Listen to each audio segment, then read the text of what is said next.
சிற்றூரில் இருந்த ஒரு பங்குத்தலம் அது. அதில் பங்கு பணியாளர் ஞாயிறு திருப்பலி நிறைவேற்றிவிட்டு திரும்பி வந்தார்.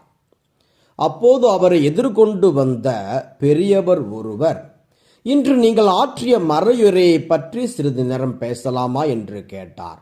தாராளமாக பேசுங்கள் என்று பங்கு பணியாளர் சொன்னதும் பெரியவர் அவரிடம் பேசத் தொடங்கினார். சுவாமி, இயேசு கிறிஸ்து சொன்ன என் நுகம் அழுத்தாது, என் சுமை எளிதாயுள்ளது என்ற இறைவார்த்தை அடிப்படையாக கொண்டு நீங்கள் மறையுரை ஆற்றினீர்கள் அல்லவா? உங்களுடைய மறையுரையில் நீங்கள் இயேசு நம்முடைய சுமைகளை சுமக்க உதவி புரிகிறார் என்று சொன்னீர்கள். ஆனால் அது எப்படி என்று சொல்லவில்லை.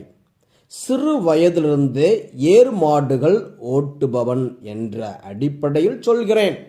மாட்டின் மீது வைக்கப்படும் நுகம் இரண்டு பகுதியிலும் ஒன்று போல் இருப்பதில்லை.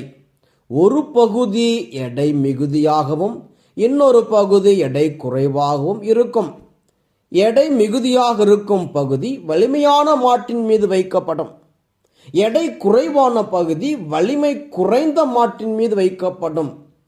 ஆண்டவர் இயேசு மிகுதியான சுமையை தன் தோள் மேல் தாங்கிக் கொண்டு நமக்கு குறைவான சுமையையே தருகின்றார். அதைத்தான் அவர் என் நுகம் அழுத்தாது, என் சுமை எளிதாயுள்ளது என்று குறிப்பிடுகிறார். பெரியவர் தந்த விளக்கத்தை கேட்டு பங்கு பணியாளர் அவரை பாராட்டினார். ஆம், நம் ஆண்டவர் இயேசு தன் தோள் மேல் மிகுதியான சுமைகளை தாங்கிக் கொள்கிறார். அதனால்தான் அவர் என் நுகம் அழுத்தாது, என் சுமை எளிதாயுள்ளது என்கிறார். இறைவாக்கினர் எசையா நூலிலிருந்து எடுக்கப்பட்ட இன்றைய முதல் வாசகம், அவர் சோர்வுற்றோருக்கு வலிமை அளிக்கின்றார் என்ற இறைவார்த்தையை தாங்கி வருகின்றது.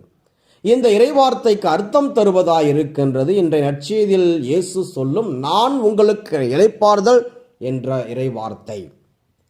இயேசு வாழ்ந்த காலத்தில் பரிசேயர்கள் மிகுதியான சட்டங்களால் சாதாரண மக்களின் வாழ்க்கையை சுமை மிக்கதாய் மாற்றினார்கள். உரோமையர்கள் தங்கள் அடக்குமுறையினால் மக்களை அடக்கிக் கொண்டிருந்தார்கள். இப்படிப்பட்ட சூழ்நிலையில் இயேசு மக்களுக்கு இளைப்பாறுதல் தருவதாக சொல்லுகின்றார். இயேசு தன்னை பின்தொடர்ந்து வந்தவர்களிடம் தன்னை பின்தொடர்ந்து வருபவர்களுக்கு துன்பமே கிடையாது என்று சொல்லவில்லை. மாறாக தன்னிடம் உள்ள கனிவையும் மனத்தாழ்வையும் உள்வாங்கிக் கொண்டு வாழ்ந்தால் சுமை எளிதாயிருக்கும் என்கிறார். ஆதலால் நாம் இயேசுவிடம் விளங்கும் கனிவையும் மனத்தாழ்வையும் நம்முடைய வாழ்வில் கடைபிடித்து அவர் தரும் இளைப்பாறுதலை பெறுவோம். சிந்தனைக்கு